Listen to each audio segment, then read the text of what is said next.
Kayu besi rawa sepanjang 17 meter ini disiapkan untuk membuat salib.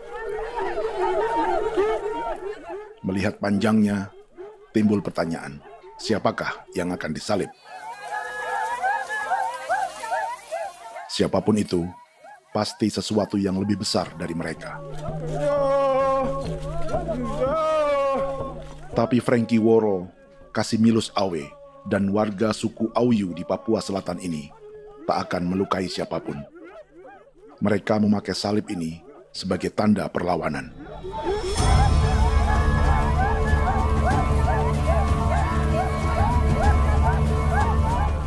Yang mereka lawan memang lebih besar, yaitu pemerintah Republik Indonesia.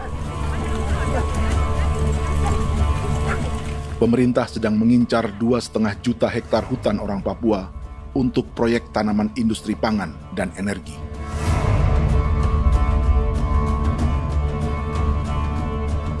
Ratusan kilometer dari salib orang-orang Auyu itu, orang Muyu sedang menyiapkan gerakannya sendiri. Tapi kali ini dalam bentuk sebuah pesta. Pesta yang disiapkan oleh marga Kimco Jinibjo selama 10 tahun.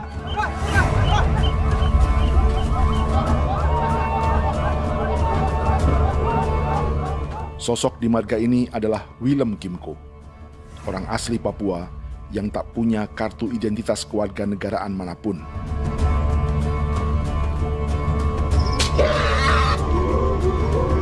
Pesta adat ini sudah cukup langka, tak hanya di Papua, bahkan di kawasan Pasifik dan peradaban Melanesia.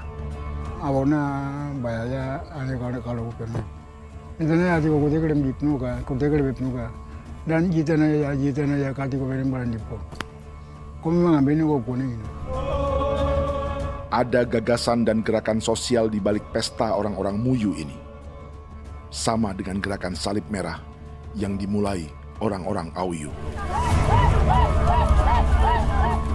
Salib ini akan menjadi yang terbesar dari 1.800 salib merah yang telah ditancapkan berbagai suku di Papua Selatan dalam 10 tahun terakhir.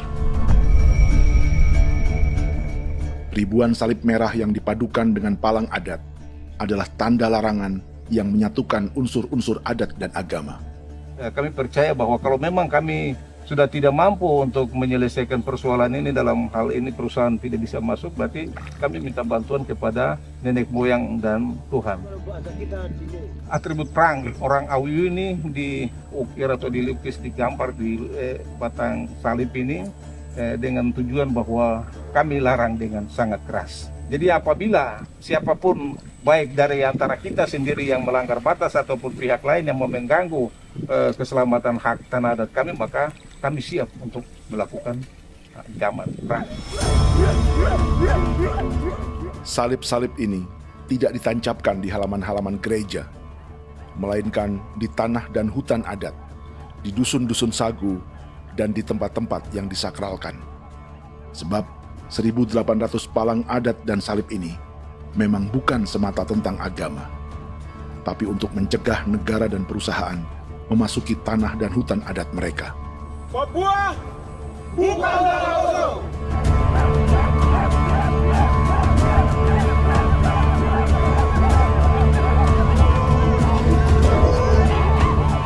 Di zaman TikTok ini, kami ingin menceritakan semua ini lewat film yang pendek.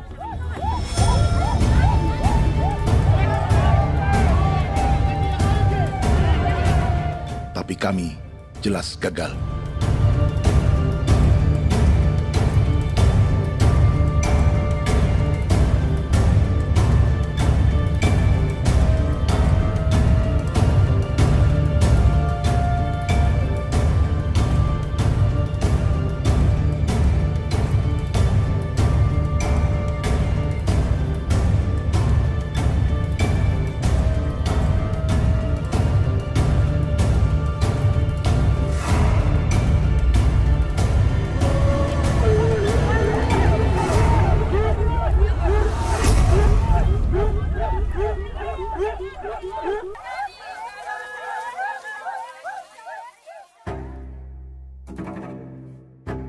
Di planet ini, ada 5 pemilik hutan hujan tropis terluas yang tersisa. Kongo di Afrika, Brazil, Peru, Bolivia, dan Indonesia.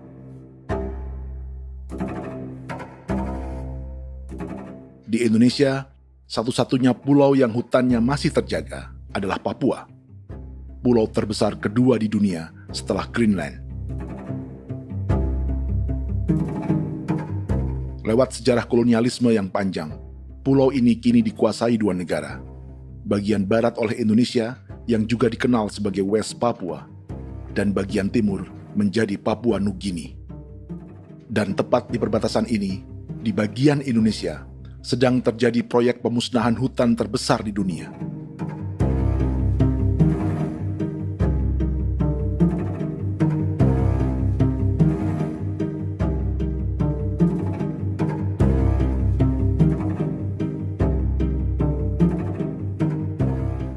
Pemerintah Indonesia sedang membuka lebih dari 2,5 juta hektar hutan untuk sawit, tebu, padi, dan peternakan.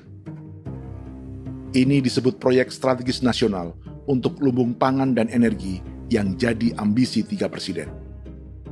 Bagian terbesar direncanakan untuk mencetak sawah seluas 1,3 juta hektar. Lalu bagian lain akan ditanami tebu seluas 560.000 hektar untuk gula dan bioetanol. Setiap liter bensin di Indonesia akan dicampur bioetanol 10% atau E10. Ada 10 perusahaan di proyek ini, dan semuanya dimiliki oleh 1 keluarga saja. Berikutnya, ada areal sawit seluas 400.000 hektar untuk biodiesel. Targetnya mencampur 50% solar dengan minyak sawit atau B50. Dan terakhir, pemerintah akan membuka peternakan seluas 380.000 hektar. Jadi, apa yang salah dengan proyek pangan dan energi ini? 5 orang Papua dalam film ini akan menjawabnya.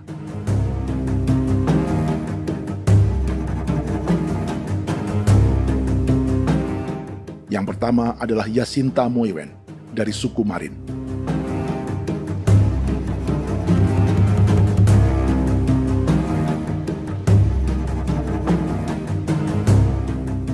Yasinta dan warga di distrik Ilwayap di Merauke sudah menjadi korban. Hutan dan rawa sebagai sumber pangan dan ekonominya telah dihancurkan. Jalan sepanjang 135 km sedang dibuat, dan di kiri kanannya akan dicetak 1 juta hektar sawah. Mereka sulit menolak atau melawan. Salib sudah digeser, masih datang lagi dengan senjata mereka nih. Karena proyek ini juga dijaga tentara. Macam-macam senjatanya.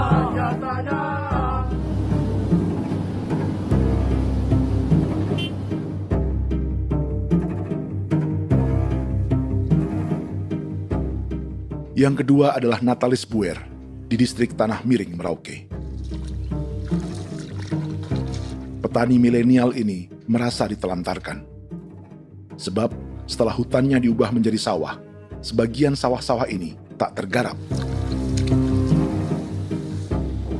Orang asli Papua seperti Natalis tak punya modal untuk benih, pupuk, perawatan, hingga ongkos panen.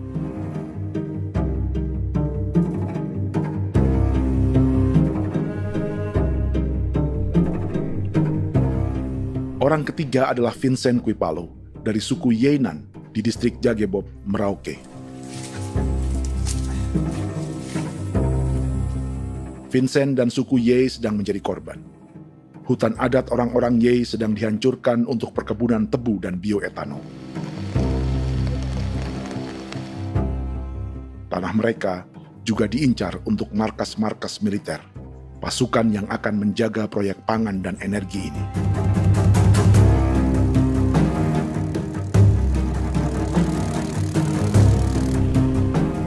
Yang keempat adalah Frankie Woro dari suku Auyu di distrik Fofi, Kabupaten Bovendigul. Hutan dan tanah mereka terancam perluasan perkebunan sawit untuk campuran biodiesel atau B50. Orang-orang dari suku Auyu ini adalah calon korban. Merekalah salah satu pelopor gerakan Palang Adat dan Salib Merah. Meski kadang berseberangan dengan gereja yang mereka anggap lebih mendukung pemerintah dan perusahaan. Mereka bahkan sedang merencanakan gerakan yang lebih besar, dengan salib yang lebih besar. Tanah milik Somu Sobisiba itu bahwa tanah ini diciptakan oleh Tuhan dan memberikan warisan kepada kami. Kami ini hanya hak jaga.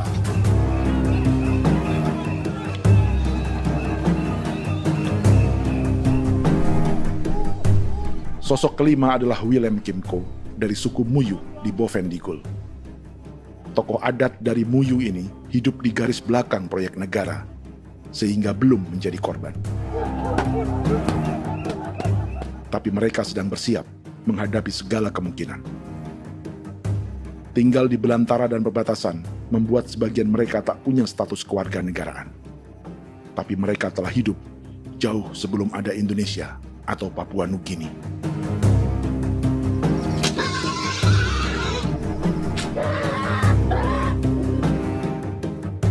Kelimanya mewakili jutaan orang asli Papua yang sedang terancam eksistensinya. Jika kita merasa kepunahan peradaban Neanderthal di Eropa, Aztec dan Inca di Amerika, atau aborigin di Australia adalah sejarah masa lalu, film ini menceritakan bagaimana pemusnahan sebuah bangsa dan kepunahan sebuah peradaban sedang terjadi di masa hidup kita. Kepunahan bukan karena kerusakan lingkungan dan ruang hidup semata, juga karena dihantam 60 tahun operasi militer.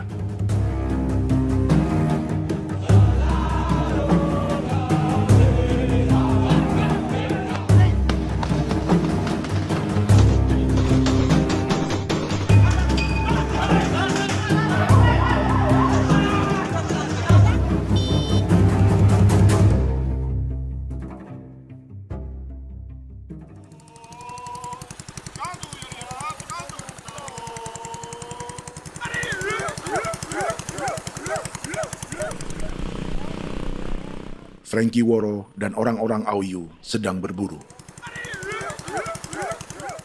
Tapi lokasi perburuan mereka mulai dikuasai perusahaan perkebunan sawit.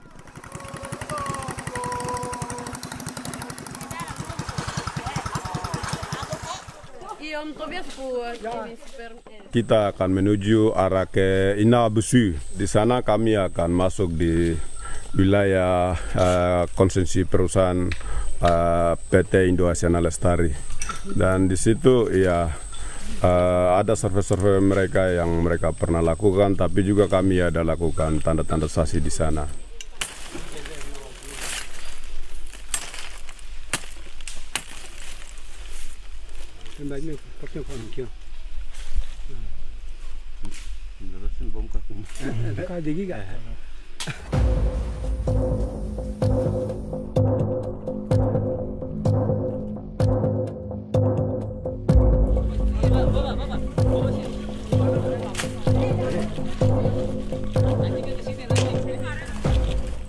Dapat dengan yang induknya, tapi karena induknya dia lari dan terlambat kerja, akhirnya yang bisa kita dapat dia punya anak ini saja.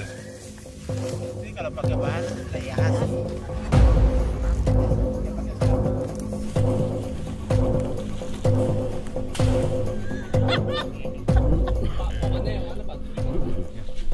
Pohon ini pohon bitanggur, dia punya kayu ini kita biasa gunakan untuk kerja perahu, dan juga kulit depu getanya itu kita pakai untuk kerja ini, panah-panah ini lem, jadikan lem ini, panah-panah.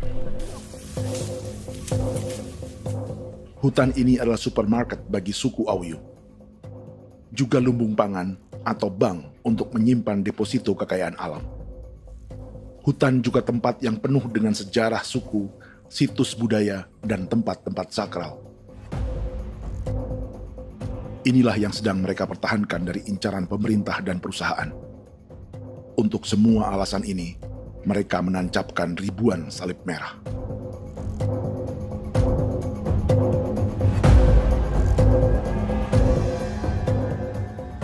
Tapi dari kampung, warga suku Auyu memberi kabar pada Frankie tentang intimidasi oleh aparat negara agar mereka melepas tanah ke perusahaan sawit dan berhenti memasang palang adat dan salib merah.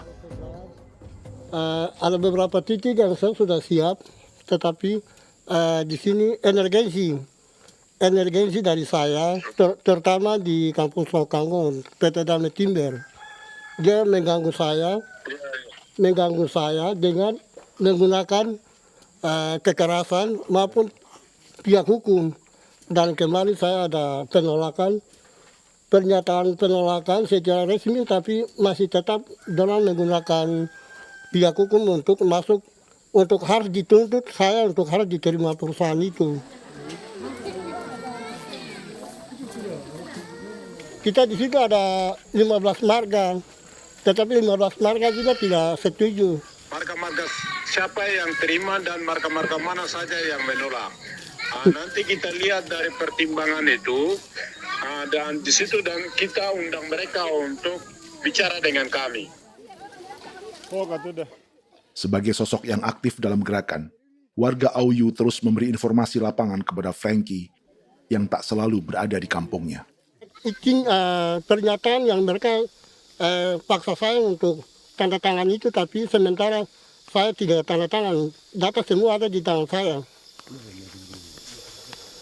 Ya. Baik, kalau gitu itu lebih bagus karena tanda tangan itu yang berbahaya. Iya.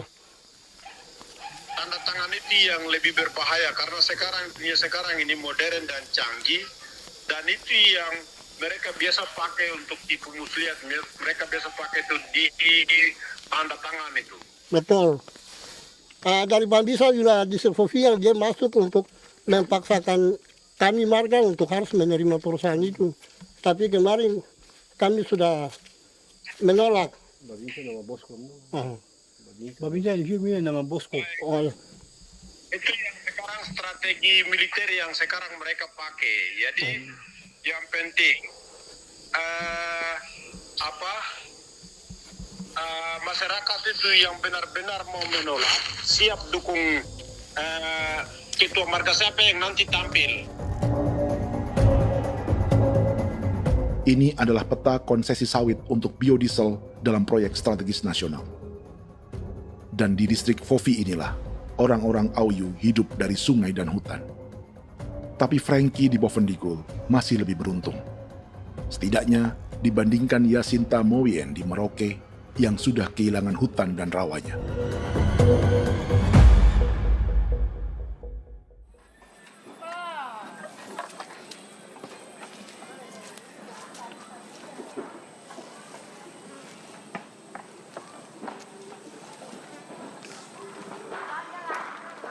Yasinta dari suku Marin adalah petani sayur di Kampung Wanam, distrik Ilwayap, Merauke. Memanfaatkan lahan yang ada, ia berkebun dan menjual hasilnya ke pasar kampung. Ini ekonomi warga di Wanam untuk menghasilkan uang, lalu memberi barang kebutuhan yang tak bisa mereka produksi sendiri. Tapi kehidupan sebenarnya ditopang oleh ekosistem hutan dan rawa. Inilah sumber pangan utama dan peradaban mereka.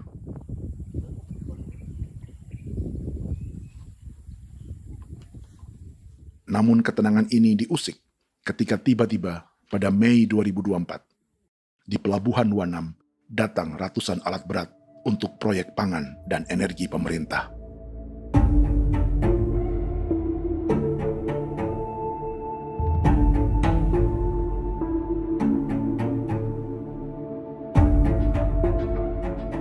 Kami masyarakat setempat kami tidak tahu. Kami kaget pagi-pagi kapal sudah ada di pelabuhan kami.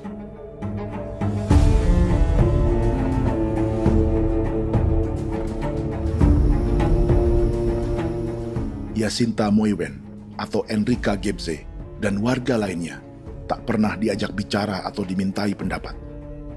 Seakan-akan Papua adalah tanah kosong. Kita suka kaget yang dong bawa turun alat berat dong bawa turun, kita kaget masyarakat. Dorang subongkar itu kayu-kayu.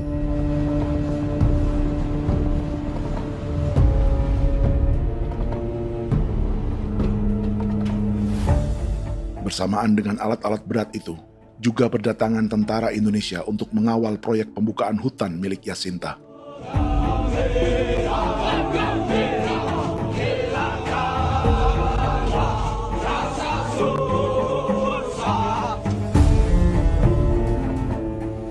Ribu alat berat didatangkan dari Cina ke Papua oleh perusahaan bernama John Lin Group sebagai kontraktor pemerintah.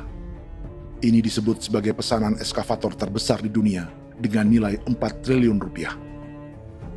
Misinya membuka hutan dan rawa milik orang Marin, salah satunya untuk membangun jalan sepanjang 135 km. Sementara di kiri kanannya akan dicetak sawah yang ditargetkan seluas 1,3 juta hektar. Jalan berupa garis lurus ini bukan rute tradisional ekonomi masyarakat. Jalan ini akan menghubungkan kawasan perkebunan sawit dan tebu di sebelah timur, juga untuk mobilisasi pasukan militer. John Lin Group adalah perusahaan yang dimiliki Andi Samsudin Arsyad atau yang dikenal dengan Haji Isam. Sebagian orang mengenalnya sebagai pengusaha yang hobi balapan mobil.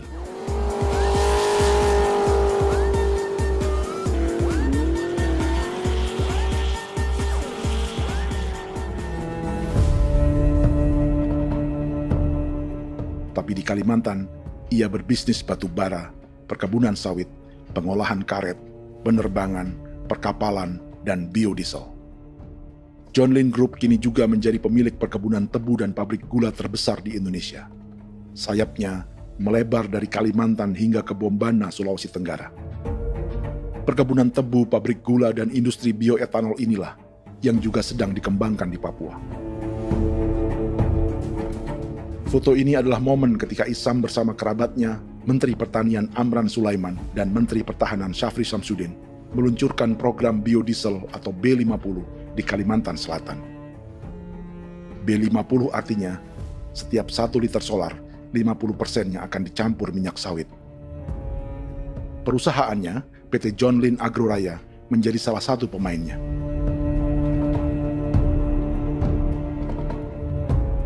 Sepanjang tahun 2025, saham PT John Lin Agroraya pernah naik hingga 700%.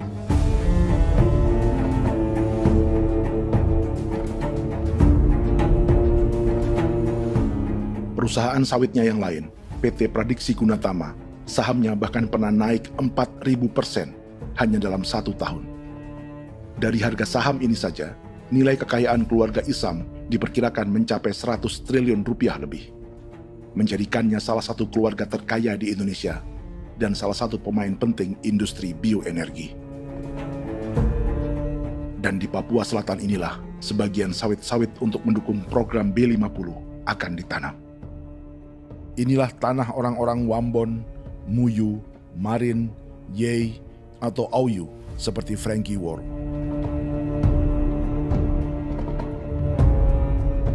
Haji Isam pernah menjadi tim kampanye nasional Presiden Joko Widodo dalam pemilu 2019 saat melawan Prabowo. Bintang Mahaputra Utama diberikan kepada Saudara Andi Syamsuddin Arsyad. Beliau berjasa luar biasa dalam mendorong pertumbuhan ekonomi daerah maupun nasional. Setelah menjadi presiden, Prabowo memberi gelar kehormatan Bintang Mahaputra Utama pada Isam.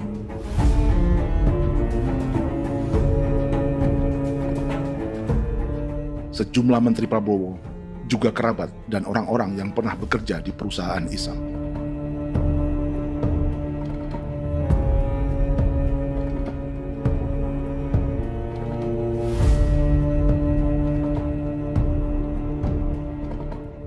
Lawan sebesar inilah yang sedang dihadapi Jacinta di kampung Wanam, Merauke. Atau petani perempuan lain seperti Enrika Gebse. Jadi alam kita ini sudah rusak. Jadi kita itu biasa jalan dari sini tuh harus pasang jerat di situ, harus cari makan di situ lagi.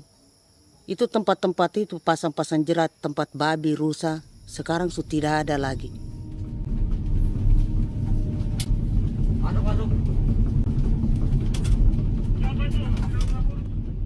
Rekaman ini memberi gambaran bagaimana Kasuari kehilangan rumah di bekas hutan dan rawa yang telah dibabat.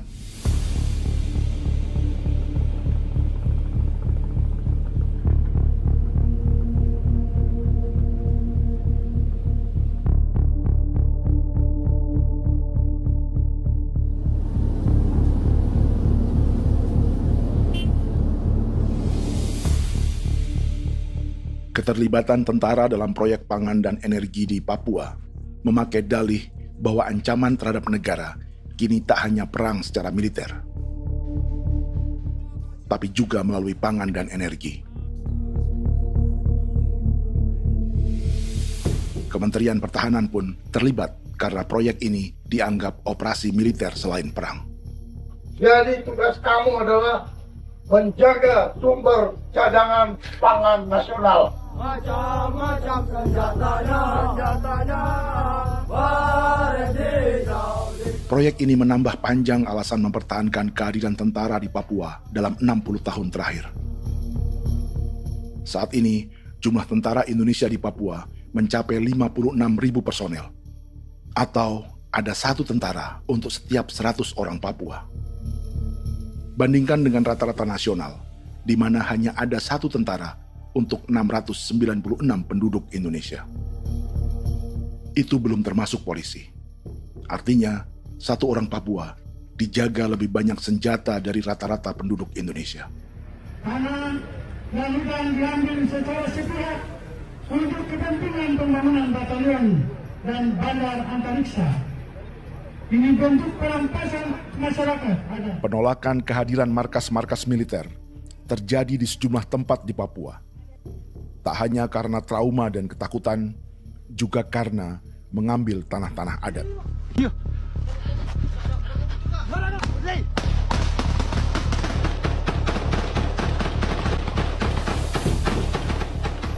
Salah satu alasan mengapa militer terus ditambah di Papua, karena masih ada perlawanan dari Organisasi Papua Merdeka atau OPM selama 50 tahun terakhir. Ayo. Tapi kekuatan militer OPM diperkirakan hanya 1.430 personel dan 360 pucuk senjata. Selebihnya, mereka menggunakan senjata tradisional.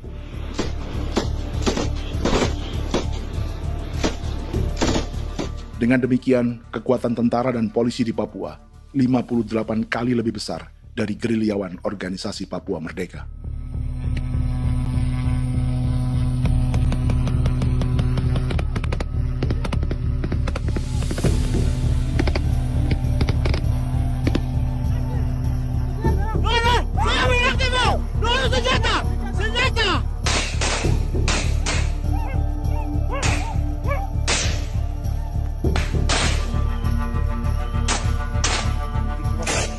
Sebagian tentara berada di garis depan pertempuran, tapi sebagian besar lainnya terlibat operasi non-tempur menjaga proyek pemerintah dan investor swasta. Seperti Batalion Infanteri Teritorial Pembangunan di distrik Jagebob, Merauke ini. Lokasinya bersebelahan dengan konsesi lahan tebu untuk gula dan bioetanol milik PT Murni Nusantara Mandiri. Baik perusahaan maupun markas militer, keduanya mengambil hutan milik suku Ye dari marga Kuipalo. Tapi dorong datang, tanam ini saja di sini, tanam papa nama ini. Victor Kuipalo menunjukkan apa yang terjadi. Jadi kita juga kaget ini. Nah kalau ini papa nama ini memang, ini papa nama ditanam tapi bukan haknya mereka yang ini. Ini hak kami di sini, hak dusun kami, marga Kuipalo yang punya hak dusun ini. Setelah memasang patok, alat berat mulai bekerja untuk membangun markas militer di tanah orang Ye.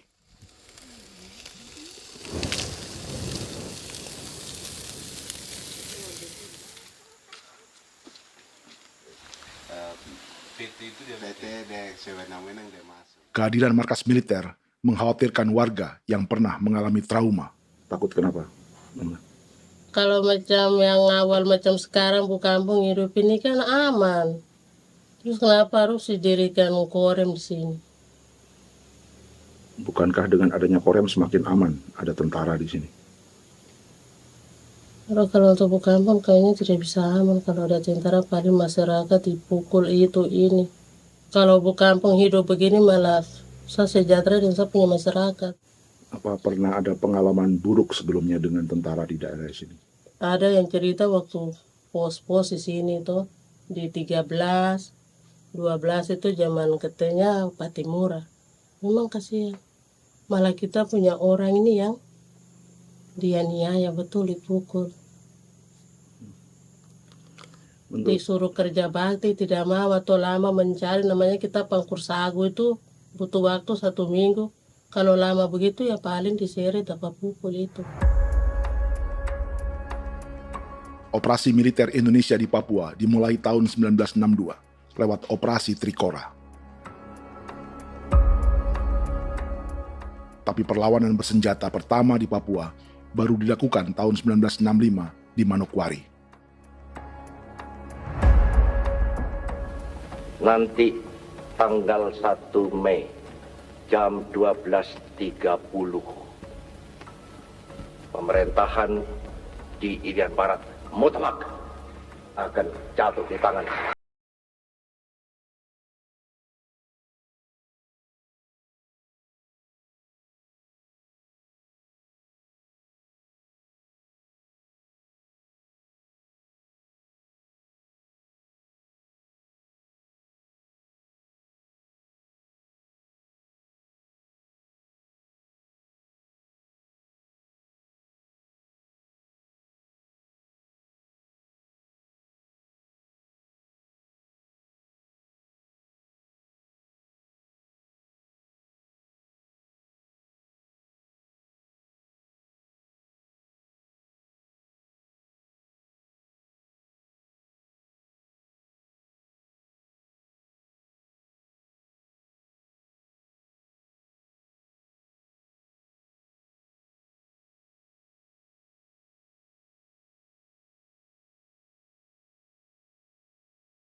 men wane gozum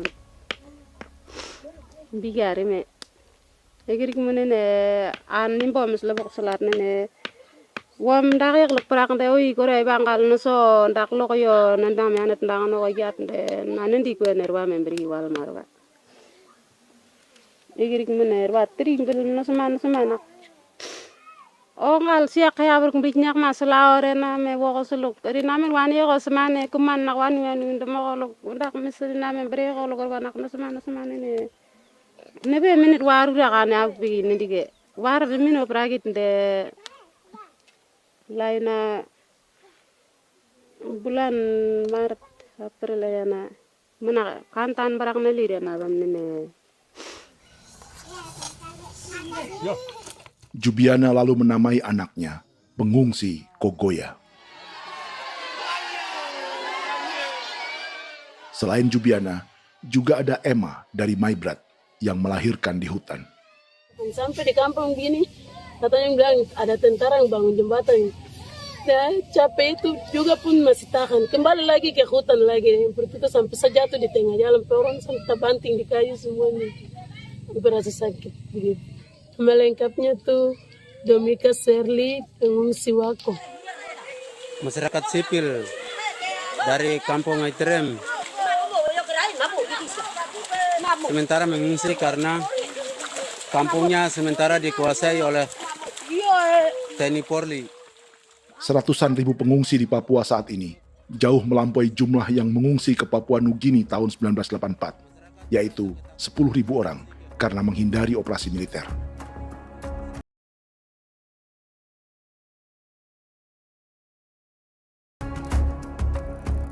Bersamaan dengan operasi militer, eksploitasi sumber daya alam Papua juga dilakukan sejak masuknya tambang emas dan tembaga Freeport pada tahun 1967.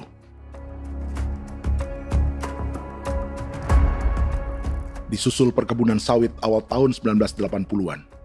Lalu ada perburuan buaya untuk diambil kulitnya. Sebelumnya, ada eksploitasi gas alam di Teluk Bintuni, pencarian besar-besaran kayu gaharu, atau pembukaan hutan tanaman industri. Ini belum termasuk perburuan dan perdagangan ikan arwana di selatan Papua, penebangan kayu merbau dari hutan-hutan Jayapura, emas di Blok Wabu Intan Jaya, bahkan nikel di pulau-pulau kecil Raja Ampat. Dan kini, dalam skala yang belum pernah terjadi dalam sejarah, Papua dipaksa mencetak sawah, tebu untuk bioetanol, dan sawit untuk biodiesel.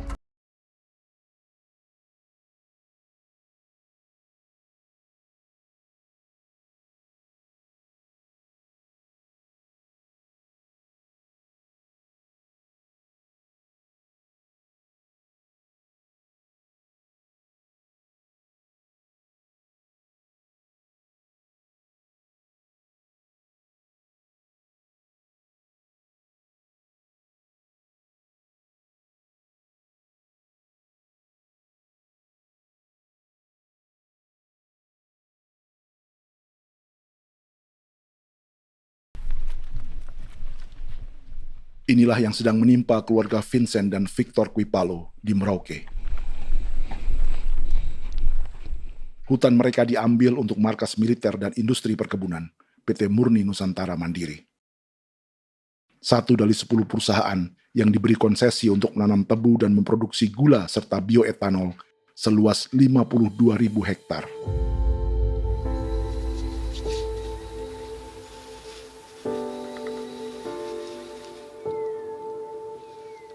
Perusahaan ini dianggap mengambil hutan dan tanah orang-orang Ye, terutama marga Kuipalo, yang memiliki hak adat terhadap 2.300 hektar hutan.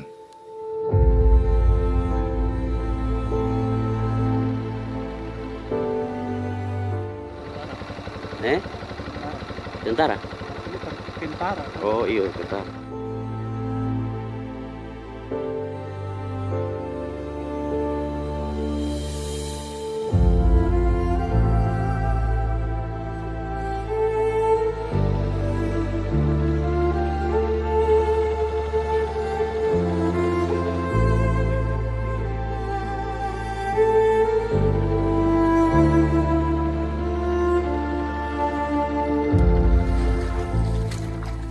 Keluarga Kuipalo sedang melihat apakah perusahaan semakin mengancam tanah mereka. Dan kekhawatiran itu terbukti. Iya, makanya tadi saya bilang ini dari sini saja dekat ini sudah masuk di dalam ujung lapang ini. Ini hutan, yang ini hutan yang dorong ada bongkar sekarang ini. Ini sudah punya alat sudah dekat ini. Dekat sekali ini. Ini di sini. Nacau, kelapa itu yang jalan lama, jalan setapak ini. Dari udara, terlihat alat-alat berat semakin mendekati tanah orang-orang Ye, marga Kuipalo.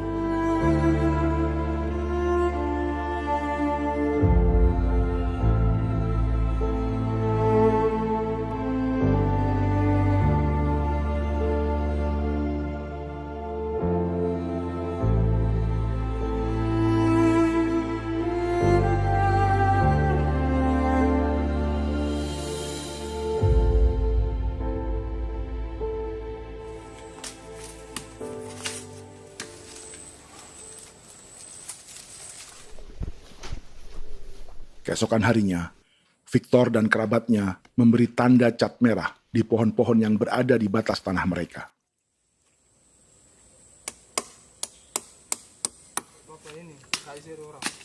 Tapi tanda peringatan adat ini tak diindahkan perusahaan.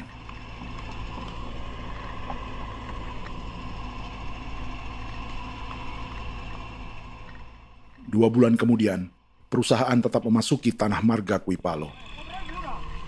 Sama.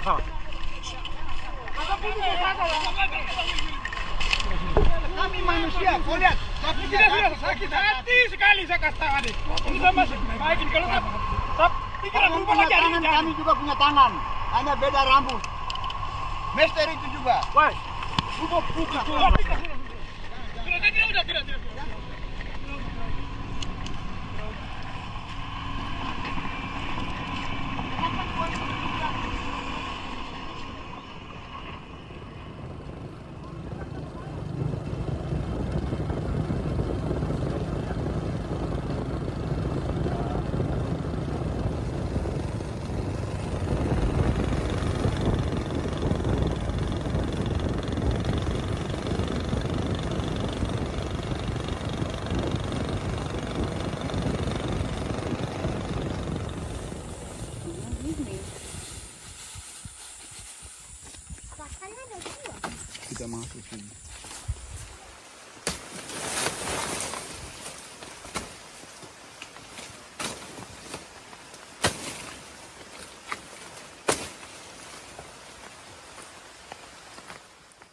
Jadi ya untuk itu seperti saya katakan tadi, apakah lebih baik kita tidak usah ada kan atau bagaimana, kita pisahkan, pisahkan dari negara ini kan, jangankan tuh. Saya kemarin bicara sama Daniel, datang sama saya dengan persoalan Kodam ini. Saya bilang, Pak Daniel, kalau lebih baik saya ngungsi ke Papua Nugini. Dia bilang, aduh Bapak jangan begitu. Ya memang, kalau tidak bisa menghargai kami, lebih baik pilihan yang itu yang saya memilih. Lebih baik saya pindah dari sini. Saya mengungsi ke Papua Nugini, di negara tetangga. Masih di laut. Apa? Saya bilang sama Kapolsek, Pak, Agustus ini 17 Agustus saya tidak kasih naik bendera merah putih. Saya bendera ada, nanti saya taruh di meja. Bendera saya ada. Karena saya punya pikiran percuma kita ini merasa bahwa kita hidup di bawah naungan merah putih. Ternyata merah putih tidak lindungi kami. Tidak anggap kami sebagai kami rakyatnya. Dia lambang negara. Dan kami menghargai lambang negara itu. Ternyata lambang negara ini, kita bernaung di bawah lambang negara ini, kita tidak dilindungi. Hak kita tidak dihargai.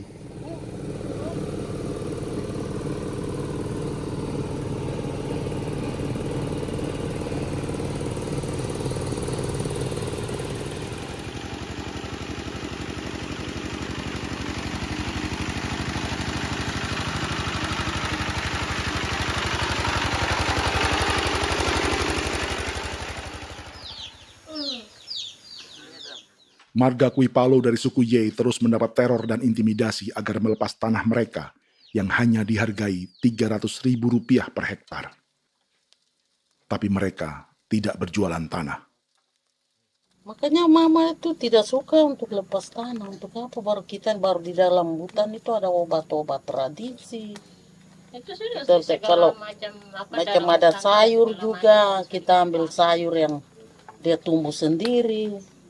Jadi kita ini mau kemana, kalau itu sudah digusur, ya habis. Kita ini jadi penonton. Jangan sampai kita ini duduk minta di jalan. Jadi kita tidak mau seperti itu. Makanya tanah itu kita tidak melepas. Tapi mungkin orang lain tuh dia senang saja. Lebih baik saya pegang uang merah dulu. Saya bisa beli-beli itu ini. Nanti datang uang sudah habis, gembel. Mau cari kemana lagi, hutan sudah habis. Mau makan ikan di mana, kali sudah hancur. Seperti Yasinta di Wanam, suara dan gerakan kaum perempuan Papua sangat nyaring dan tak bisa diabaikan. Saya sebagai perempuan tolak untuk perusahaan masuk di sini. Karena kalau saya terima anak-anak saya mau dikemanakan, mau tinggal di mana. Apapun yang terjadi saya tetap tolak. Demi tanah ini saya akan berjuang, demi saya punya anak-anak. Yang katanya mengutamakan anak Papua, nyatanya yang kerja kebanyakan ya orang-orang Jawa. Saya sendiri orang Jawa, tapi bukan mau bicara yang tidak-tidak. Memang kenyataannya seperti orang-orang Papua itu diterbelakangkan, kurang diutamakan, gitu.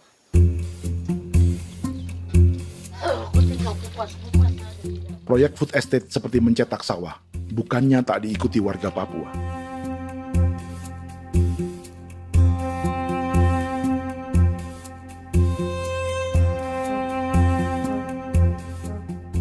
Salah satunya Natalis Buer di distrik Tanah Miring, Merauke.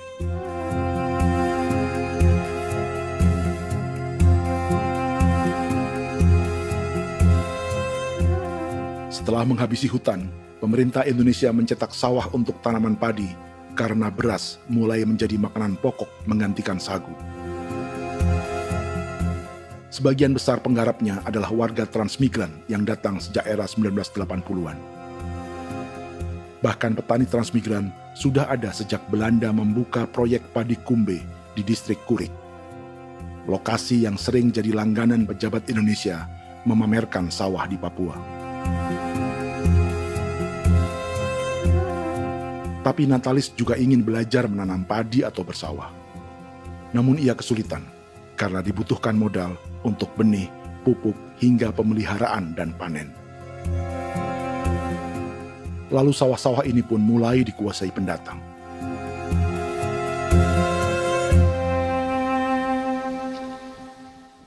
Tapi sejauh ini di kampung kami ini yang saya lihat memang ada kelompok kami punya di sini yang sudah tergabung dalam Gapoktan, kemudian masuk dalam optimalisasi lahan. Tapi baru saya anak asli yang punya lahan di sini. Mereka tidak punya.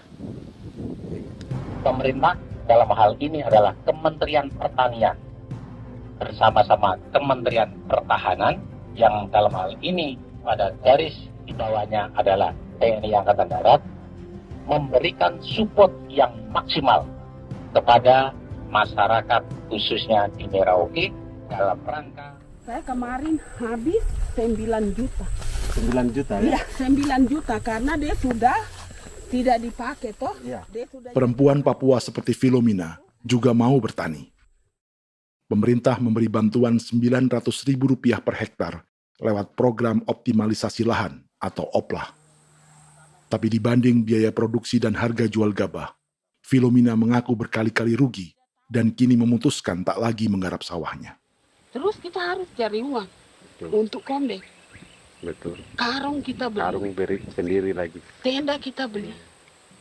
Ini dari yang offline ini don tidak siapkan. Tidak ada.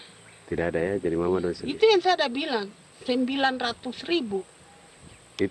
Itu modal untuk kerja sawah ini. Mulai dari kerja sampai nanti panen. Panen. Wih, ngeri sekali. Iya, lucu toh? Tidak dapat itu. Betul, Mam. Dong pemaksud begini. Kalau disuruh tanam ubi berhektar-hektar, mari datang. Kita tahu cara rawatnya bagaimana, Iya. tanamnya bagaimana, tanam model bagaimana supaya hasilnya model begitu. Kita tahu. Kalau yang ini kan kita baru belajar. Sebagian hutan milik warga Senayu di Merauke sudah dibuka untuk sawah dan kebun tebu oleh PT Global Papua Abadi. Proyek pertanian ini dikerjakan oleh Kodim Merauke. Mereka melepas sebagian tanah karena ingin belajar bertani. Saya punya nenek moyang tidak ajar saya tanam padi. Tapi saya mau berubah. Generasi saya yang berikut ini besok lusa tidak bisa makan pisang, sagu.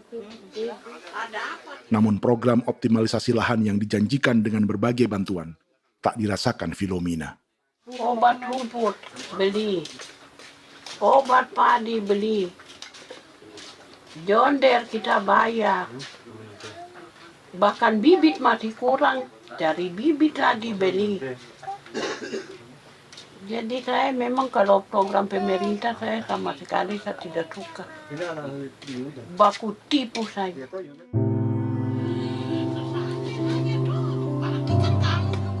Mereka merasa ditinggalkan sendiri, jatuh bangun belajar bertani padi.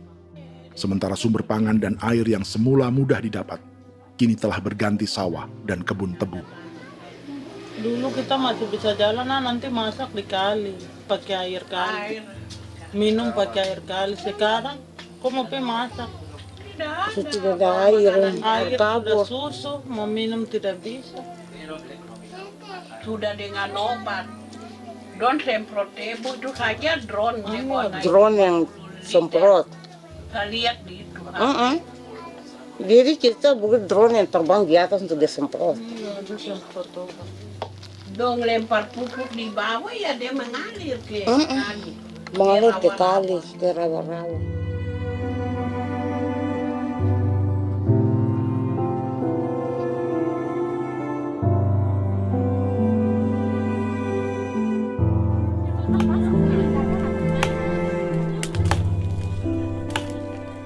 Seperti pertanian sawah bagi orang Bali atau Toraja, bagi orang Auyu dan suku-suku lainnya di Papua Selatan, sagu juga bukan semata tentang pangan.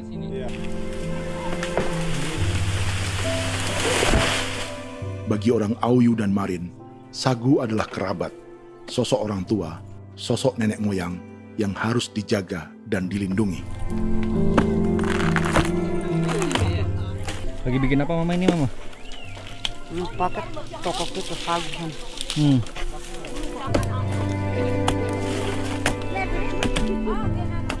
Kami diingatkan oleh leluhur, sagu itu tidak boleh digusur dan tidak boleh diganggu dengan cara apapun, dan di dalam rangka kepentingan apapun tidak boleh. Kamu harus bela, bahkan sampai nyawa pun harus menjadi taruhan demi membela keselamatan pergerakan sagu di atas tanah ini.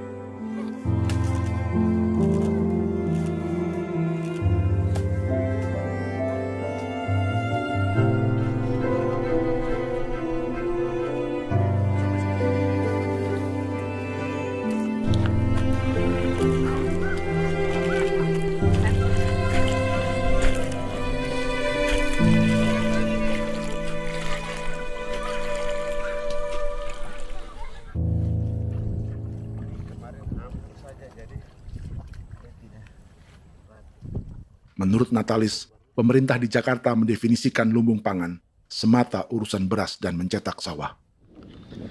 Sebenarnya orang Papua itu bukan tidak bisa bertani. Kami tanam ubi itu bagian dari pertanian. Nah, pertanian yang dimaksud oleh pemerintah itu harusnya selalu itu kalau bisa pemerintah harus spesifikkan pertanian apa yang dimaksud, pertanian tanam padi atau pertanian tanam ubi, petasan dan lain-lain. Ini yang harus dispesifikkan dulu. Begitu, sehingga tidak menjustifikasi kami orang asli Marin bahwa kami tidak bisa bertani. Bukan.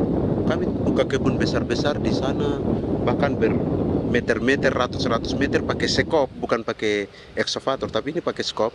Itu pertanian, begitu. Bagi Natalis, alih-alih memaksimalkan sawah-sawah yang sudah ada untuk petani Papua, pemerintah selalu membuka hutan baru, seperti dikerjakan perusahaan John Lynn Group dan melibatkan tentara. Padahal, sejarah keterlibatan militer dalam proyek food estate atau cetak sawah adalah sejarah kegagalan yang bertubi-tubi 4 presiden selama 30 tahun terakhir.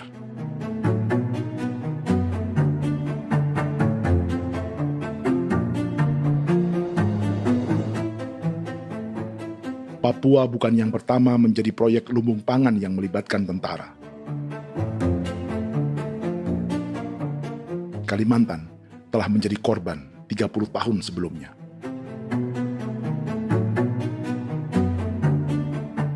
Ini adalah bekas hutan yang sudah dibuka di Pulang Pisau, Kalimantan Tengah.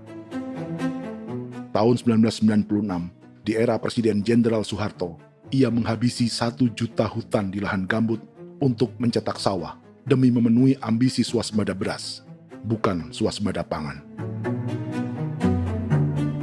Hutan tropis Kalimantan dihabisi dalam skala yang belum pernah terjadi dalam sejarah. Di bawah rezim militeristik, tak ada yang berani melawan keinginan Soeharto, termasuk orang Dayak seperti Kuneng. Nggak bisa dihalangi itu. Nggak boleh dihalangi. Ya kalau ada kata-kata aja menghalangi, sudah kita diseret ke kepolisian dulu. Atau bisa langsung di PKI-kan. Iya, di PKI-kan gitulah. Jadi kita tuh nggak berani apa-apa dulu tuh. Apa maunya aja. Misal bilangnya A.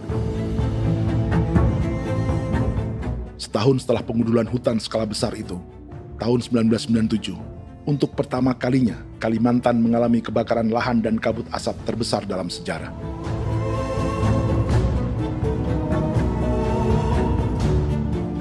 Sebagai ilustrasi, ini kondisi kabut asap tahun 2015.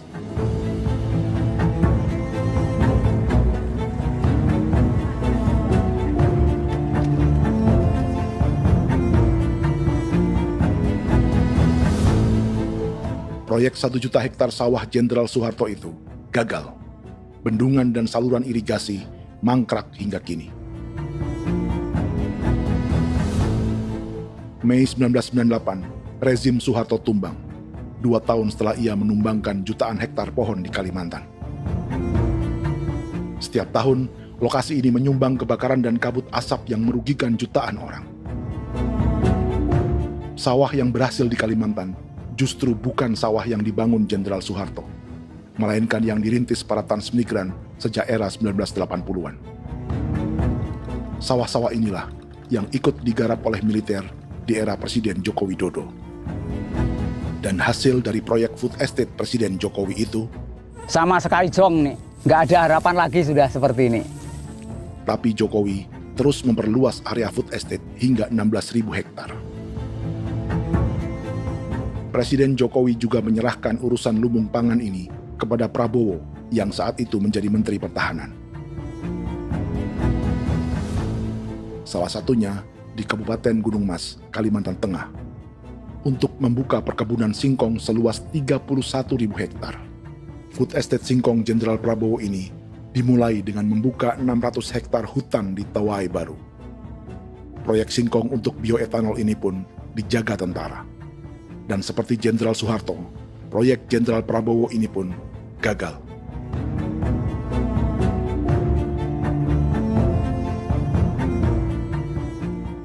Dengan reputasi ini, Joko Widodo dan Prabowo justru sedang membuka 2,5 juta hektar di Papua.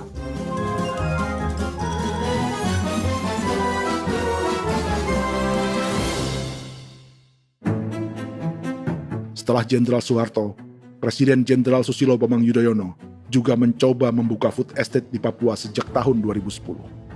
Namanya Merauke Integrated Food and Energy Estate atau MIFE. Proyek ini juga gagal. Lalu di lokasi yang sama, Jokowi berusaha meneruskan dengan proyek mencetak sawah 1,2 juta hektar yang juga gagal. Sekarang yang paling siap adalah 1,2 hektar. Yang 1,2 juta hektar. Dan kini, Prabowo yang pernah gagal dengan 600 hektar singkong di Kalimantan justru akan mengulangi di Papua dengan skala 2,5 juta hektar. Di daerah Papua pun harus ditanam kelapa sawit supaya bisa menghasilkan juga BBM dari kelapa sawit. Dalam setiap proyek pangan dan energi di Papua, yang lebih menonjol bukan tanaman pangannya, melainkan untuk energi atau bahan bakarnya. Sawit untuk biodiesel dan tebu untuk industri bioetanol. Ada 10 perusahaan yang diberi konsesi hingga 0,5 juta hektar untuk tebu. Dan 10 perusahaan itu dimiliki oleh satu keluarga saja.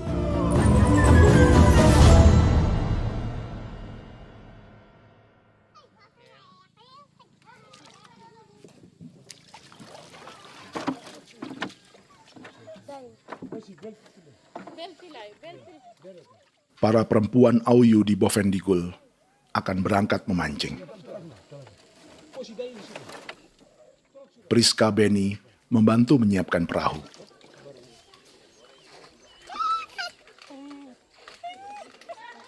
Mereka akan mengumpulkan bahan pangan di hutan untuk persiapan acara penancapan salib merah berikutnya.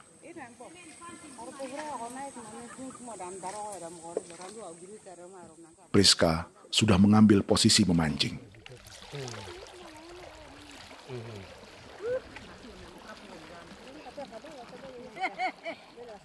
.800 salib merah telah dipasang di wilayah adat berbagai suku di Papua Selatan untuk menghalau perusahaan sawit dan tebu.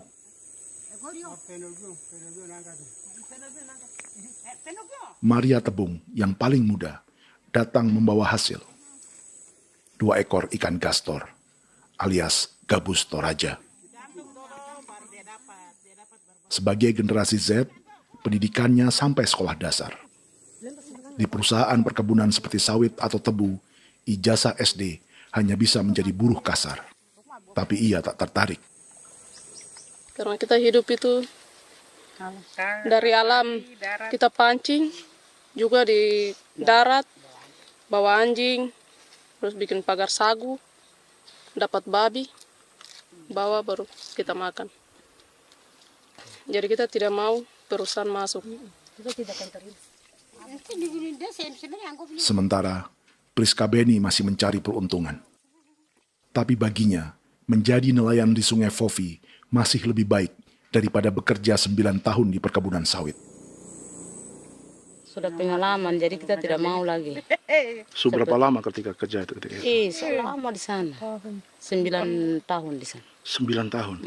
Saya baru pulang dari perusahaan. Selama 9 tahun kerja di sawit, bisa punya rumah kah? Atau Tidak. motor kah? Tidak. Johnson kah? Tidak. Cuma makan saja. Pendapatan juga kan tidak lebih. Habis dimakan.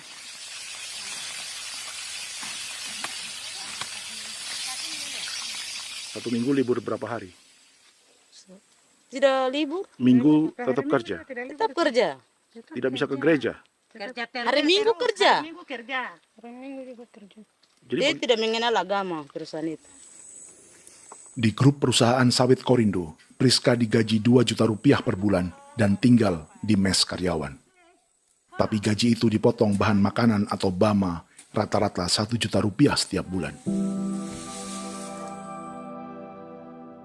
Korindo adalah grup perusahaan yang salah satu usahanya adalah hutan tanaman industri dan sawit di Bovendigul dan Merauke. Di Papua, mereka memakai bendera PT Tunas Sarwa Ema. Perusahaan ini pernah memberi bantuan pada Keuskupan Agung Merauke.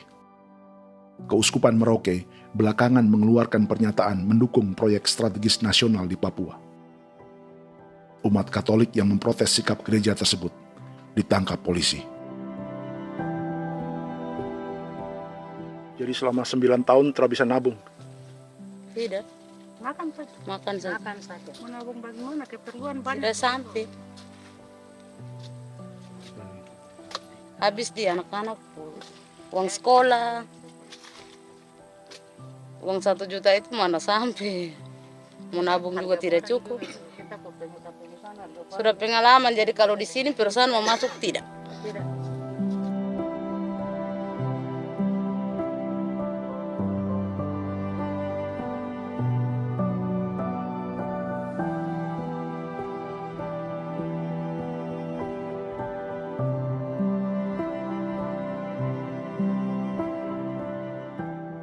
Dan menu makan siang seperti ini agaknya sulit bagi buruh sawit atau tebu yang digaji 2 juta rupiah per bulan. Generasi Z seperti Maria Tebung atau generasi milenial seperti Priska Beni punya matematika ekonominya sendiri. Sawit untuk biodiesel atau tebu untuk bioetanol tak akan ada bedanya bagi mereka.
Perkebunan tebu 1,5 juta hektar di Merauke adalah ide 3 presiden untuk menggenjot penggunaan bioenergi sebagai campuran bahan bakar fosil.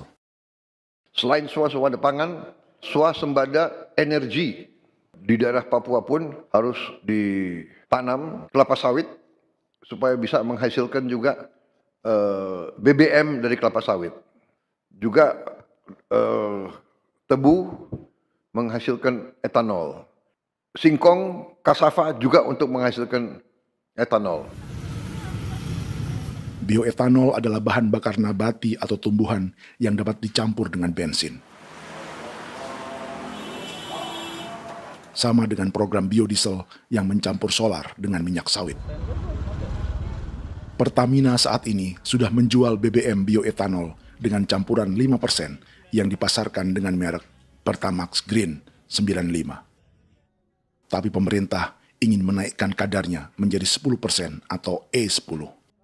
Maka ke depan kita akan mendorong untuk ada E10. Kemarin malam sudah kami rapat dengan Bapak Presiden. Bapak Presiden sudah menyetujui untuk direncanakan mandatori 10% etanol. Idenya untuk mengurangi ketergantungan pada bahan bakar fosil yang diimpor dan menimbulkan polusi.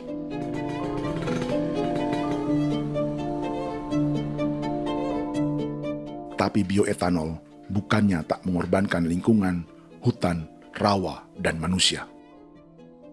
Karena program E10 membutuhkan 7,3 miliar liter bioetanol, maka lahan yang dibuka untuk menanam tebu bisa mencapai 1,3 juta hektar. Sementara saat ini, luas perkebunan tebu di Indonesia hanya 500 sampai 600 ribu hektar. Artinya, butuh lahan baru hingga 800 ribu hektar untuk menanam tebu. Dan 500 ribu hektar diantaranya sedang dibuka di Papua. Hutan yang tadinya untuk menumbuhkan pangan berubah jadi tanaman untuk bahan bakar di jalanan. Kecepatan pulihnya hutan beradu dengan jumlah dan kecepatan kendaraan di jalanan.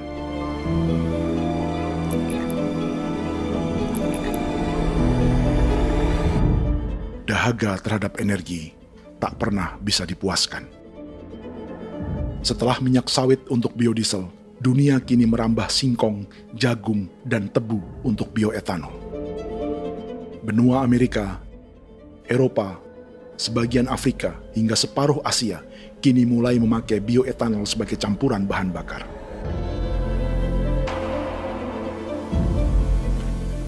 Selain perebutan lahan, masa depan dunia juga dibayangi semakin mahalnya harga pangan karena persaingan antara perut manusia dengan tangki kendaraan. Ini adalah lokasi perkebunan tebu dan bioetanol PT Murni Nusantara Mandiri yang mengancam tanah Vincent Quipalo dan orang-orang Ye di Merauke. Beberapa kilometer di selatan adalah PT Global Papua Abadi yang mengancam tanah orang-orang Muyu dan Marin. Dua perusahaan ini adalah bagian dari 10 perusahaan yang mendapat konsesi lahan untuk tebu dan bioetanol di Merauke. Batas konsesi mereka bahkan sama dengan batas negara Indonesia dengan Papua Nugini. Salah satu ciri bahwa peta konsesi ini dibuat di Jakarta dari atas meja. Sama seperti kolonial Inggris dan Belanda ketika mereka membagi Pulau Papua dengan garis lurus pada abad 19. Seakan Papua adalah tanah kosong. Bedanya, meski peta konsesi ini mengatur batas 10 perusahaan, tapi perusahaan-perusahaan ini sebenarnya dimiliki oleh satu keluarga saja. Ini nama 9 dari 10 perusahaan tebu dan bioetanol di Merauke, Papua. 99% saham mereka dimiliki sebuah perusahaan bernama PT Merauke Nusantara Manis. Sementara 1% sisanya dimiliki PT Merauke Gula Mandiri. Tapi saham kedua perusahaan ini dimiliki PT Merauke Sugar Group. Dan perusahaan ini, 90% sahamnya dimiliki pengusaha bernama Angelia Bonaventure Sudirman, serta perusahaan bernama Zico Trust dan Resource Harvest. Lalu 10% lainnya dikuasai PT Papua Energi Abadi, yang pemiliknya adalah Dudi Christian dan Angel Madeline. Sekarang, mari kita lihat siapa mereka. Angelia Sudirman adalah keponakan dari salah satu konglomerat sawit Indonesia, Martias Fangiono. 9 perusahaan di Papua ini berada di bawah bendera Merauke Sugar Group. Dan Merauke Sugar Group hanya satu dari 7 grup perusahaan milik keluarga Fangiono.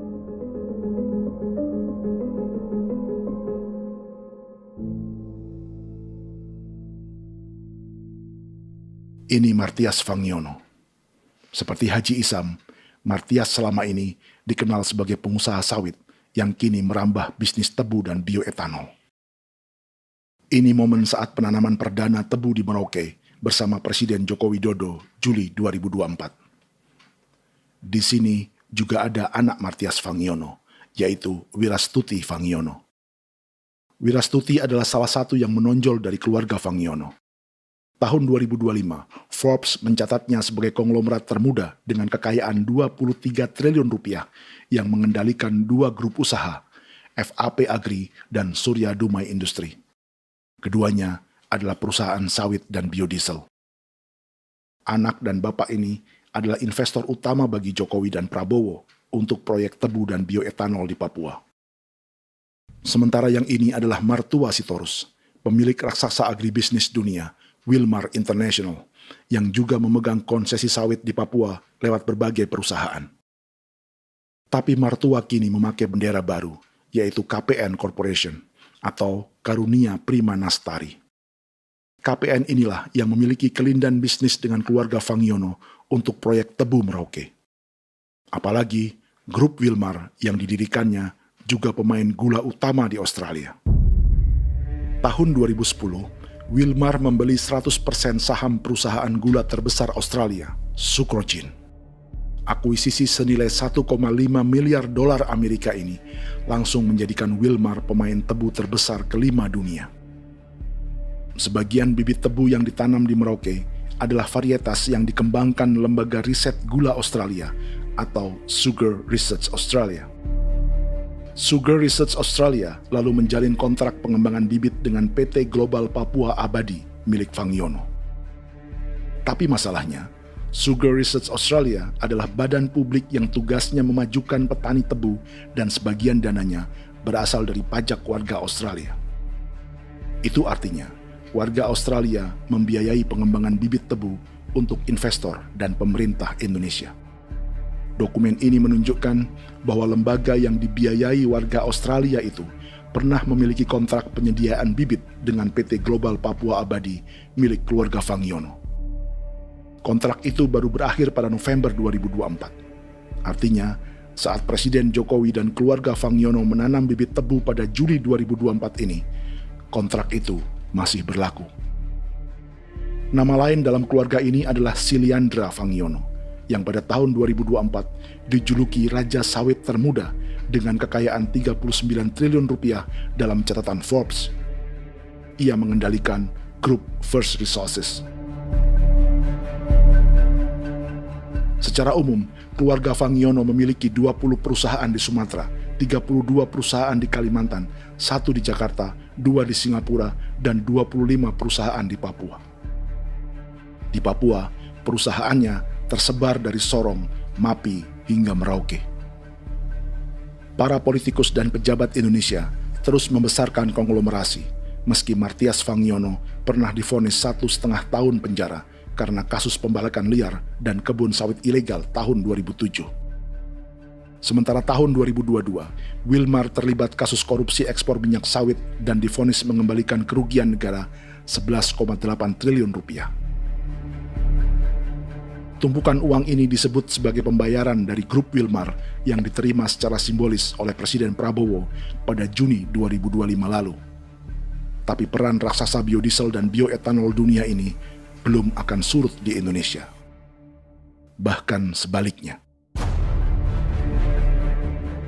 Sebuah dokumen presentasi bisnis dari Wilmar International Limited pada tahun 2010 ini bisa menjadi petunjuk. Presentasi ini bagian dari proses pembelian 100% saham raksasa tebu Australia, Sucrogin. Dalam presentasi ini, Wilmar mengaku ditawari konsesi lahan 200.000 hektar di Papua, atau dulu disebut Irian Jaya, untuk menanam tebu. Dengan penerbangan hanya 2,5 jam dari kantor Sucrogin di kota Townsville ke Merauke, Wilmar akan mengawinkan bisnis gula dan bioetanolnya menjadi pemain dunia. Dan lokasi yang diincar oleh Wilmar adalah distrik Ilwayap di Merauke, kampung halaman Yasinta Moiwen. Dan persis disinilah, 14 tahun kemudian, ribuan eskavator John Lynn Group milik Haji Isam mulai membuka hutan sebagai kontraktor pemerintah. Presentasi dan gagasan ini dibuat oleh Wilmar pada Juli tahun 2010. Sebulan kemudian, Agustus 2010, pemerintah Presiden Susilo Bambang Yudhoyono meluncurkan proyek Lumbung Pangan dan Energi Merauke atau Merauke Integrated Food and Energy Estate. Targetnya membuka lahan 1 juta hektar dalam 5 klaster yang masing-masing 200.000 hektar. Angka yang sama dengan presentasi Wilmar. 5 tahun kemudian, 2015, giliran Presiden Joko Widodo yang mau melanjutkan proyek pangan dan energi 1,2 juta hektar. Menjelang pensiun sebagai presiden, Jokowi kembali menggencarkan proyek ini dan melibatkan Prabowo sebagai Menteri Pertahanan. Jokowi lalu mendukung Prabowo sebagai presiden berpasangan dengan anaknya, Gibran Rakabuming Raka sebagai wakil presiden. Kini, setelah menjadi presiden, giliran Prabowo yang melanjutkan proyek bioetanol dan biodiesel dengan memobilisasi militer dan melibatkan pejabat-pejabat yang juga para elit partai koalisinya.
...300 tahun lalu, hutan-hutan di Pulau Jawa dalam waktu singkat berubah menjadi perkebunan tebu di bawah rezim kolonial Belanda.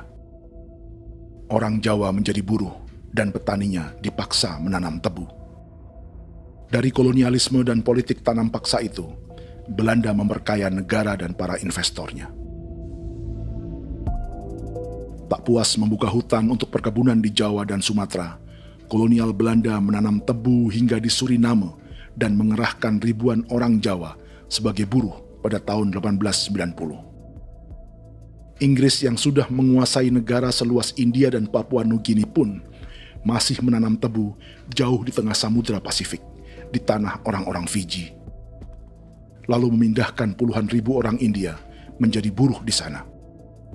200 tahun sebelumnya, ratusan ribu orang Afrika bahkan diperbudak untuk bekerja di perkebunan-perkebunan tebu Spanyol dari selatan Eropa hingga Karibia, Kuba, atau Jamaika. Jika dulu tebu menjadi gula atau emas putih, kini cerita kolonialisme tebu berlanjut di Papua untuk bahan bakar nabati atau bioetanol. Dan seperti semua cerita tentang kolonialisme, akan ada yang berpesta dan ada yang membayar. Dalam setiap cerita pesta kolonialisme, baik di Jawa, Karibia, atau di Papua, selalu melibatkan para elit lokal, dari pejabat, perwira, hingga agamawan. Tapi dalam setiap kolonialisme, juga selalu ada cerita tentang mereka yang mempertahankan diri dan melawan.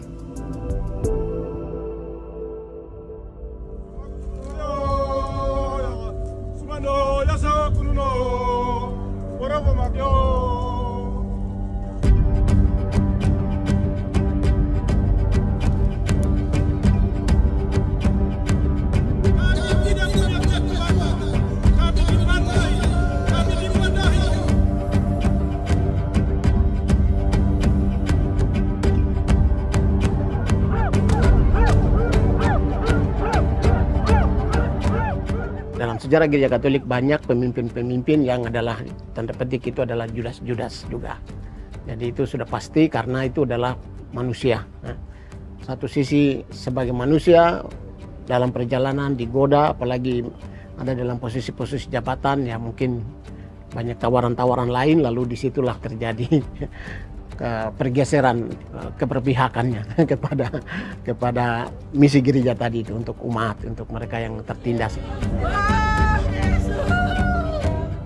Orang kirim eksavator, orang kirim tentara, orang kirim polisi. Pukul kami bukan pencuri, kami tidak pernah mencuri orang barang. Kami tidak pernah menangis ke orang lain. Kami tidak pernah menangis ke kita bapak mama, kami menangis kepadamu. Tuhan, kami lemah. Aku tidak tahu. Dia kata, ini hijau cikui. Orang lain datang ke bangsa kami, ke wilayah kami untuk kasih habis kami.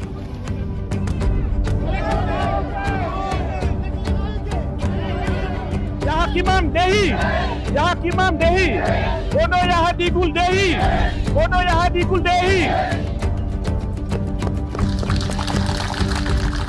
Kita buat sasi seperti begini untuk menolak perusahaan apapun yang masuk di tanah kami.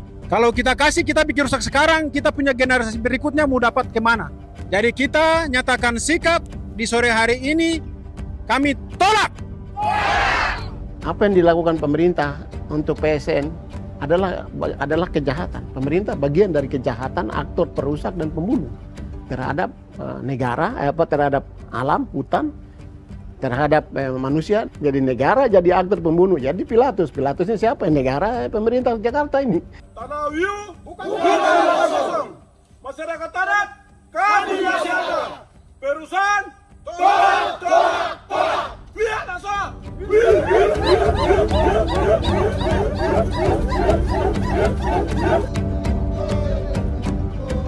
Jika tanah adat dan hutan adat hilang, kami mau hidup di mana?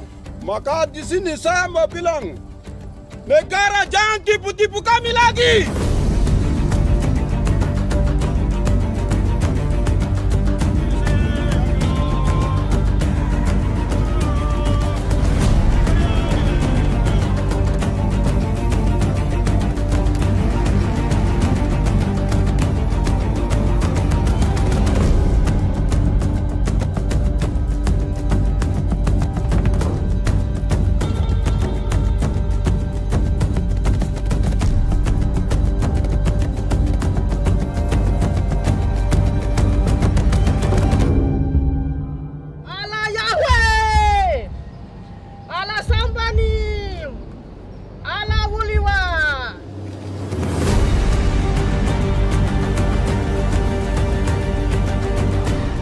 Kalau kami dianggap orang Papua itu bagian daripada Republik ini, tolong hargai kami.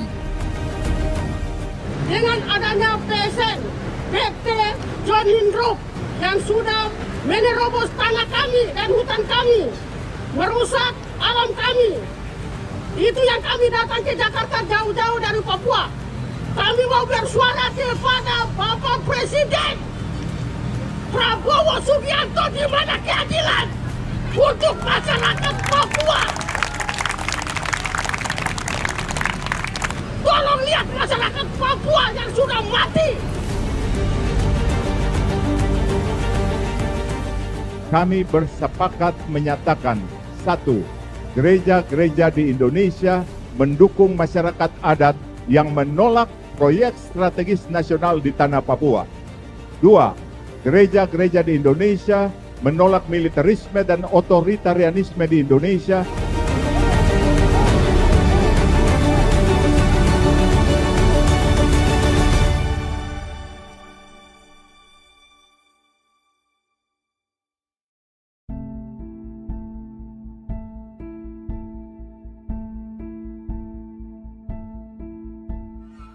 Kita sering merasa banyak hal buruk sudah jadi cerita sejarah. Dan kita sekarang hidup lebih baik, lebih beradab, atau mustahil melakukan kejahatan seperti di masa lalu. Kita tidak lagi menghukum mati orang dengan memenggal kepalanya.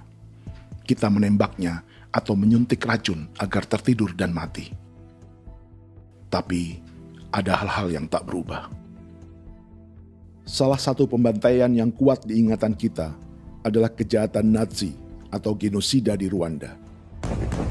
Padahal pembantaian juga sedang terjadi di masa kita, seperti di Gaza, Palestina. Penghancuran sebuah peradaban seperti Indian di Amerika atau aborigin di Australia juga kita anggap masa lalu. Sekarang kita merasa lebih baik dan lebih toleran. Padahal proses penghancuran bahkan pemusnahan yang sama sedang terjadi terhadap bangsa Melanesia di Papua. Begitu juga dengan praktik kolonialisme. Kita merasa penjajahan seperti dilakukan Portugis, Inggris, atau Belanda sudah menjadi sejarah. Dan Indonesia tidak mungkin menjajah. Padahal itulah yang sedang terjadi dan dirasakan di Papua.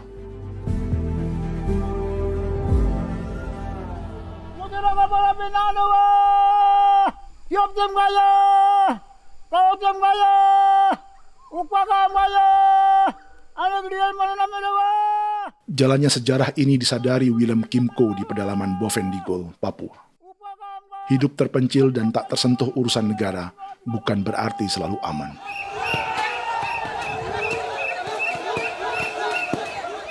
Untuk sampai di tempat ini, orang-orang Muyu menempuh 2 hari berjalan kaki mengarungi hutan, lembah, dan sungai. Termasuk mereka yang datang dari perbatasan Papua Nugini. Mereka berkumpul untuk memenuhi undangan pesta adat yang disebut Awon Atatbon atau Pesta Babi. Yang mengundang adalah marga Kimco Jinipjo. Yang dituakan di marga ini adalah Willem Kimco. Ia tak punya kartu tanda penduduk dan kewarganegaraan manapun, baik Indonesia atau Papua Nugini.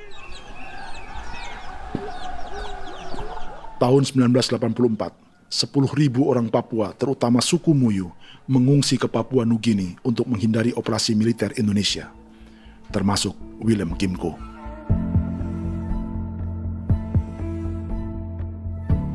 Apa yang membuat pesta adat ini istimewa? Apa bedanya dengan acara serupa yang dihadiri pejabat, tokoh agama, LSM, atau yang direkam oleh kru televisi dan konten kreator? 18. Pertama, untuk membuat pesta babi, orang Muyu perlu persiapan selama 10 tahun. Sebab, babi-babi yang akan jadi bagian dari pesta ini tak boleh dibeli, alias harus dipelihara sendiri. Babi-babi ini bukan bantuan pejabat pemerintah, gereja, atau LSM.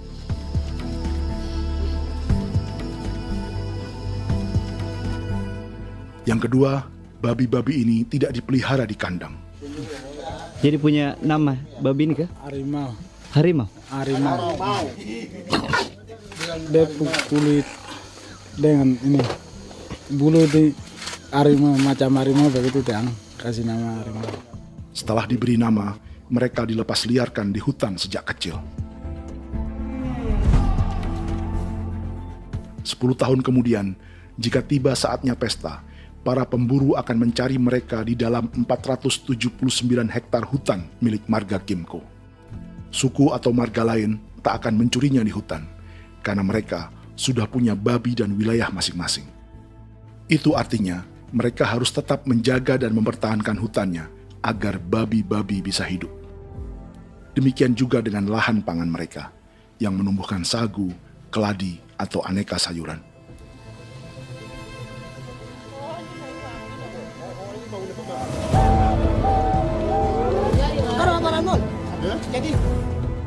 Yang ketiga, dalam Awon Atatbon atau pesta babi, binatang ini tidak dimakan secara gratis. Setiap marga atau klan dalam suku Muyu akan membayar jerih payah tuan rumah menjaga hutan dan memelihara babi.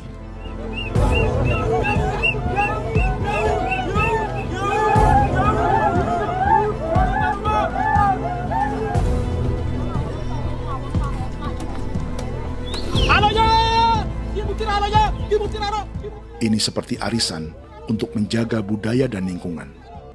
Bagian dari budaya dan ekonomi timbal balik yang ditandai dengan siklus memberi dan menerima.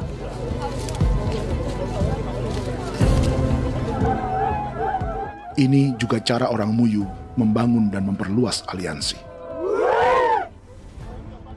Awon bet begul bet, ulan yau kando bet, atat bet anani, atat bet yang ligan ani, oh ado amten anani, menini tu na jaga, kepo kemo ko di mana, kepo kemo mayat ni, kep tetek mo mayango, kep kanin bet wini ke iftore wen, ni wen ni tu na kadek me, oke, kep ko nanti ko tok kemo, kepo kep pasak betul ni.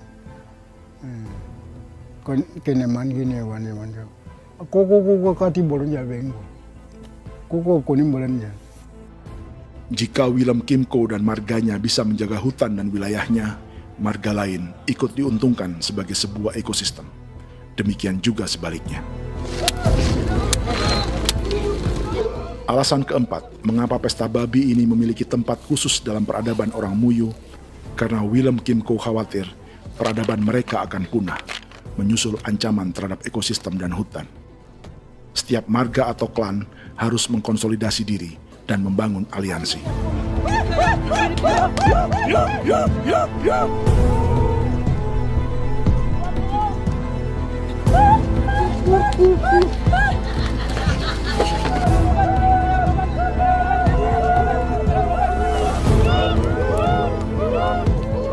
Kekhawatiran Willem dan orang-orang Muyu tak berlebihan. Ruang hidup mereka bersinggungan dengan proyek bioetanol dan biodiesel pemerintah Indonesia. Mereka juga tahu apa yang telah dan sedang menimpa suku lain seperti Auyu di Bovendigul atau Yainan dan Marin Anim di Merauke.